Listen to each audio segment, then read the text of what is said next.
Welcome back to my channel. I am Haley Page, aka The Balanced Babe. I am so happy that you are here. I thought that I would do a longer video for this update because it is something that I haven't talked about at all on social media or online. And so I thought, why not do a little YouTube video, cozy up, settle in, and just get ready for this update.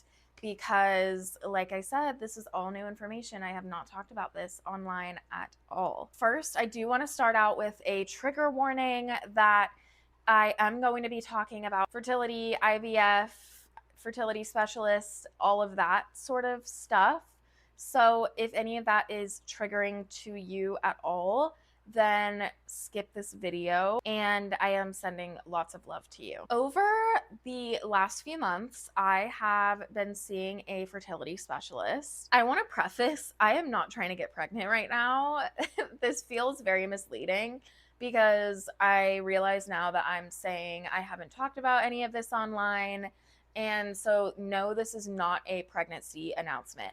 I am literally a 24-year-old teenage girl. I just turned 24. I'm not trying to have a child. So this is not a pregnancy announcement. However, I am trying to preserve my fertility because I don't want to have kids until I'm in my 30s. I've always been concerned about my fertility, being a childhood cancer survivor.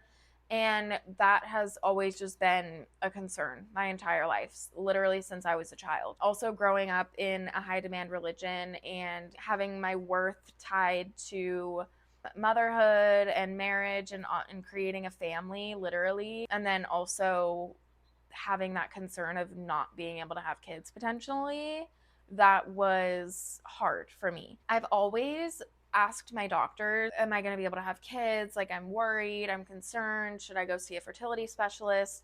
But they've never referred me because I'm not trying to have kids right now. Beginning of October, I got diagnosed with PCOS. I've been talking about this a lot because this is the new diagnosis for me and it makes a lot of sense. It puts together a lot of pieces in the puzzle that were missing, and that a lot of doctors were gaslighting me and like just making me feel crazy about certain symptoms.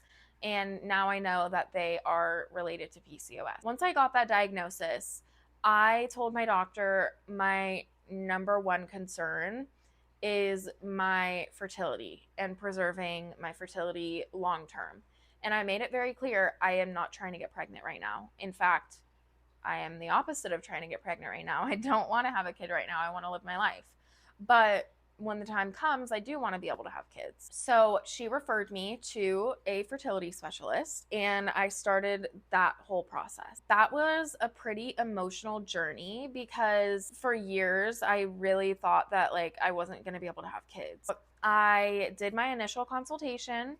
I saw the fertility specialist. He was great. I really loved my doctor. He told me that we are going to do some of the initial fertility testing, and that was blood work, an ultrasound, and a urine test. I went into their office.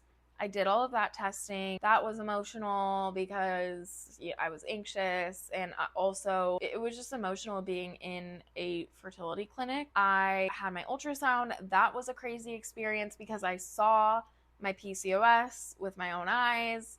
I saw the little like pearls on my ovaries. Like, they talk about like the tried and true PCOS sign is like the pearls on your ovaries. And that is what I saw with my own eyes. So that was crazy. I was like, okay, I can't really doubt that diagnosis anymore. They confirmed I have all of the typical signs of PCOS, but no other red flags for fertility. They counted my follicle, and then they did my blood work, did my urine test, and then they also did a genetic carrier screening, which told me what things that what like genetic conditions I'm a carrier for, which I am a carrier for 3 different ones. And my doctor said I only need to worry if the person that I have a kid with is also a carrier for those exact same things. So before I have kids, I just need to make sure my partner gets tested so that, you know, he's not a carrier. So that was crazy. Like, he was like, don't freak out if you're a carrier. Like, we're all carriers of things. But it was crazy to see like what I was a carrier of. Then I got my results back last week and I had my appointment, my follow-up, which I was very nervous for. It all came back and he said that basically if I wanted to try and get pregnant right now, he believes that I could get pregnant with the help of medication because I'm not ovulating on my own. And so he believes I could get pregnant on my own in a few months of trying if I really wanted to right now. That's a really good sign. And he said that besides the PCOS, my fertility is actually in good standing. That eased my fears and my anxiety a lot because all growing up, I was just really anxious about like not being able to have kids because of my cancer treatment. I do feel a lot better about that. I'm still anxious about my fertility. One, about having kids with like multiple chronic illnesses because that's a whole thing. Two, you know, hitting that time where I want to have kids and then not being able to naturally. And so then that leads me into what are the next steps for my fertility. With my fertility specialist, I have decided that I'm going to freeze my eggs. This process is actually something that I didn't realize was like so quick to do. So freezing your eggs is you do the shots for 9 to 12 days. So you're on those shots for like 2 weeks. Then you come in, you go under anesthesia, they harvest your eggs, and then they freeze them immediately at the bedside. And that's it. He said it's like a 10-minute procedure of them getting your eggs out, and it's pretty quick, and that's it. I thought that you were on the medications, the IVF meds, for like months. You do have to stop birth control for that, which is annoying because I just got on birth control for my PCOS. I was going to try and fit in this egg freezing before the end of this year, but I'm just going to do it in 2026 because I don't need to rush. There's no like huge red flags to the point where I'm like, I need to freeze them now or it's going to be too late.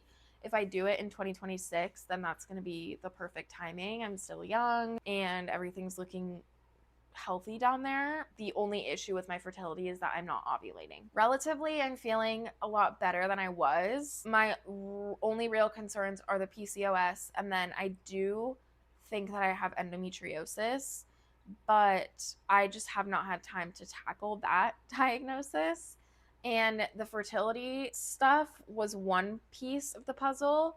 And so now that that is done, I need to move on to the endometriosis stuff, and I need to go see a specialist and then get the surgery so that I can confirm if I have endometriosis or not, because that's another reason why I would speed up the process of freezing my eggs, because if I have endo, then I obviously I feel a lot of pain in my pelvis, and so I if I have it, I want to freeze my eggs sooner rather than later. All of that is my big update, my big fertility update. I have been seeing a fertility specialist, not to get pregnant right now, but so that I can preserve my fertility for the future. It's been a journey, it's been emotional, but overall, I'm feeling a lot better about it now that I finally have gotten some answers and things are in a better state than I thought they were going to be. I just want to say that if any of you guys are going through any fertility issues,